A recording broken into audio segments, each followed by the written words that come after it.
The Little Fox Taking a Bath. The little fox loved to take a bath, but he did not prepare bath supplies. Peng! The little fox jumped into the bathtub, played with the water, then found no shampoo.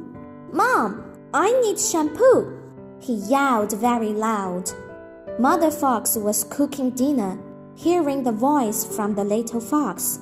She wiped her hands on the apron, then hurried to find shampoo and give it to the little fox.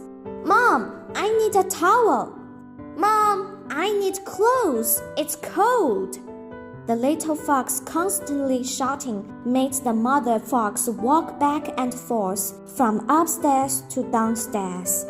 Accidentally, the mother fox fell from the stairs. She sprained her ankle and there was a large bruise. In the evening, his father came back from the work and heard the whole story.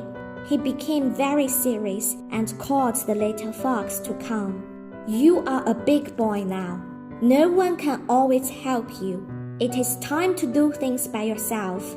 You gotta learn how to prepare supplies in advance, okay?" Looking at mother's injured ankle, he lowers his head in shame and said, "I'm sorry, Mom. Next time, I will prepare bath supplies." Mother Fox smiled and said, "Thank you, baby. My little fox has grown up."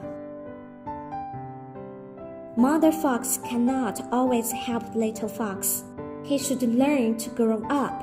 As parents, we should help the child when they tell us that they can't find the way to the right answer. Let the children learn what all educated person must learn someday.